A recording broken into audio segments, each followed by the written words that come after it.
Assalamualaikum warahmatullahi wabarakatuh. Salam sejahtera untuk kita semua. Salam Om Swastiastu, Namo Buddhaya, salam kebajikan, Rahayu Rahayu. Kembali lagi dengan saya Ahmad Fauji Bayhaqi, pecinta sepak bola tim nasional Indonesia, baik senior, putra putri maupun kelompok umur U17, U19, usia 20, usia 23, Liga 1 dan juga Liga 2. Oke, kali ini saya akan membahas tentang tim nasional U17 yang akan menghadapi Korea Utara dalam lanjutan Piala Asia babak 8 besar atau quarter final yang akan berlangsung hari Senin malam hari ini jam 9 malam di King Abdullah Sport City. Jadi mainnya di Stadion King Abdullah Sport City di Arab Saudi. Indonesia akan menghadapi Korea Utara yang mana memang Indonesia menjadi juara grup dari grup C akan menghadapi runner up grup D yaitu Korea Utara, dan pertandingan tersebut ditentukan oleh pemain Oman ya di menit 90 plus 8 ketika pemain Oman mencetak gol ke gawang Korea Utara, maka dengan demikian skor akhir 2-2 dan menempatkan Korea Utara sebagai runner up dari grup D. Maka dengan demikian di babak kuarter final atau babak 8 besar Indonesia akan menghadapi Korea Utara usia 17. Korea Utara adalah negara kelompok umur yang sangat militan, karena di negara tersebut kalau ingin selamat dari negaranya kekejaman, mungkin bahasanya bukan kekejaman dalam tanda kutip ya, jadi mereka harus berprestasi sama dengan Korea Selatan juga, bahwa warga negara di sana memang harus wajib militer. Oke, saya akan membahas tiga materi. Yang pertama peluang tim nasional Indonesia, yang kedua keuntungan tim nasional Indonesia U17, dan juga head to head tim nasional usia 17 Indonesia tentunya ya.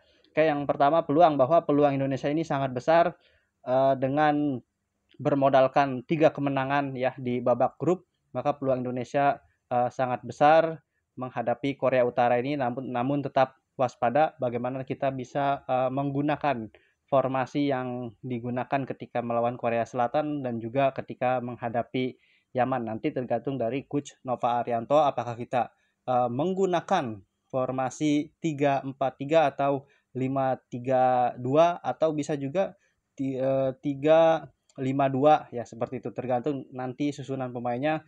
Dan memang kita peluangnya sangat tinggi di mana kualitas pemain kita di atas rata-rata. Di sana kiper kita hanya baru kebobolan 1 gol ya, Dava, yaitu juga melalui titik putih yang dicetak oleh pemain Yaman kala itu. Dan juga kita memiliki kapten kita yang sangat disiplin, Putu Panji ya, dan juga ada Matthew Baker.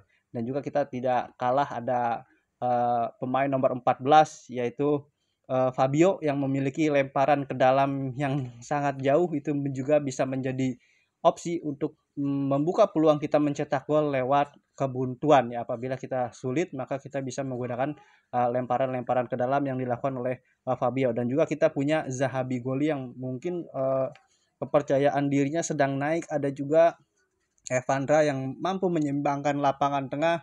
Kita bisa menggunakan di sana, bisa berubah formasi dari 4-4-2 bisa ke 3-4-3, dan juga bisa merubah formasi dari ketika dalam keadaan diserang kita bisa menggunakan 5 back sekaligus, dan Evandra dan juga Zahabi bisa menjadi penyeimbang di lapangan tengah. Di kita juga punya Najril yang bermain sangat konsisten ya sepanjang laga kemarin di babak grup, dan juga ada Alberto atau Mirza.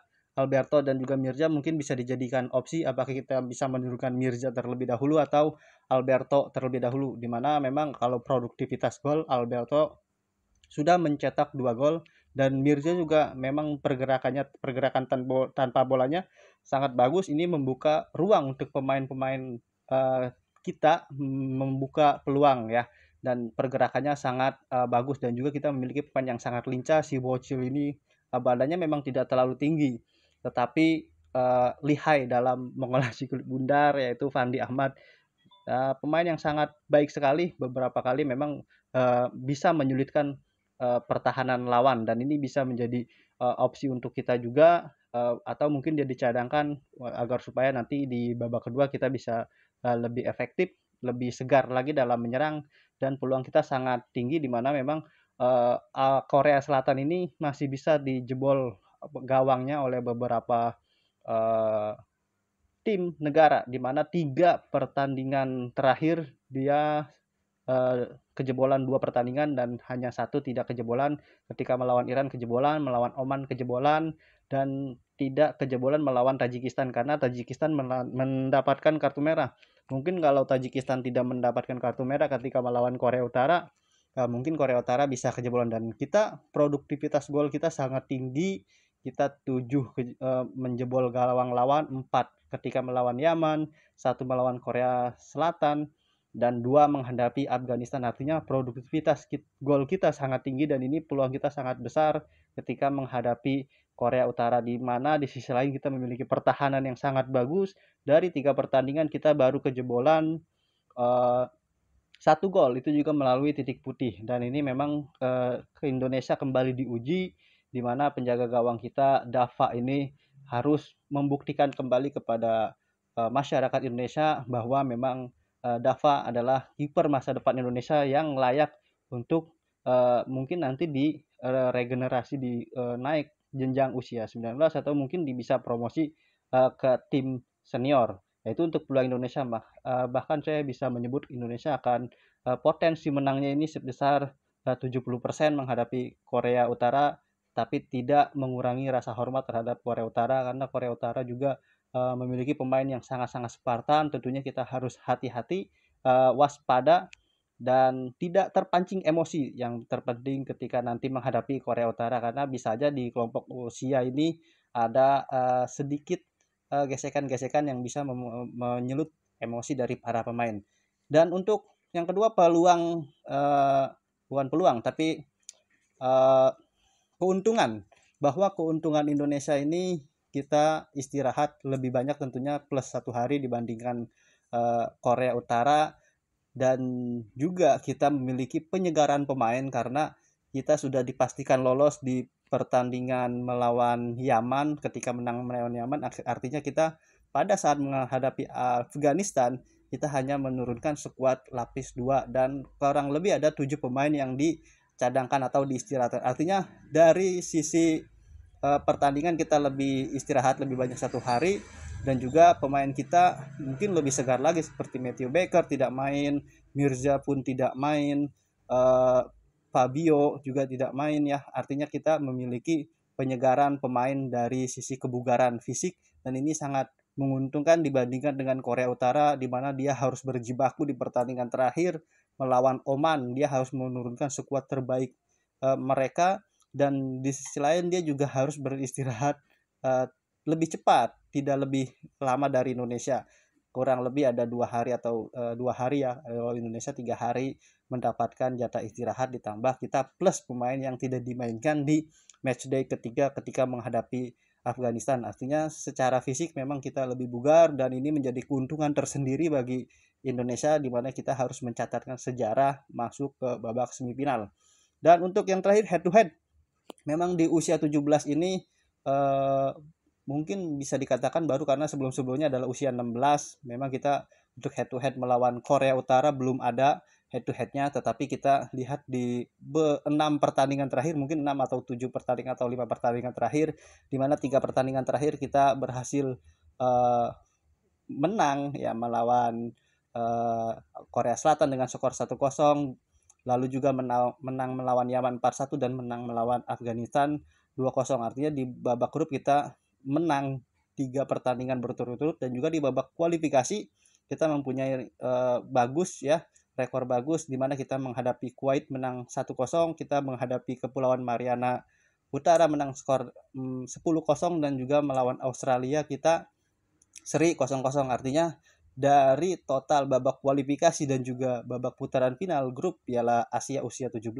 kita hanya baru kejebolan satu gol ya, hanya 1 gol kejebolan, yaitu di babak grup putaran final ya, grup C, di mana di babak kualifikasi kita tidak kejebolan. Dan untuk Korea Utara sendiri memang mendapatkan 4 poin ya, 4 poin atau 5 poin. Seri melawan Iran 1-1 di 3 pertandingan terakhir, seri melawan Iran 1-1, menang melawan Tajikistan 3-0, dan seri melawan Oman 2-2. Artinya Korea Utara ini hanya mendapatkan satu kemenangan dan dua hasil imbang. Tetapi mereka di babak kualifikasi ini sangat jos banget, berada satu grup dengan Iran, Jordan, dan juga Suriah, Hong Kong, di mana seluruh pertandingan, 4 pertandingan tersebut bisa diamankan oleh Korea Utara ketika dia menang menghadapi Hong Kong 8-0, menang melawan Suriah 2-1, menang melawan Iran 4-1, dan menang melawan Yordan 3-1. Artinya Korea Utara ini sangat ganas di babak kualifikasi, tetapi di babak putaran final tidak terlalu ganas. Tapi kita harus tetap waspada, itu merupakan head to head. Dan bagaimana menurut teman-teman peluang tim nasional Indonesia untuk menghadapi Korea Utara yang akan berlangsung di King Abdullah Sport City jam 9 nanti malam? Mudah-mudahan Indonesia bisa menang dan bisa memastikan langkah menuju semifinal yang sudah ditunggu oleh Uzbekistan yang semalam menang 3-1 ya atas Uni Emirat Arab. Terima kasih dari saya, salam olahraga.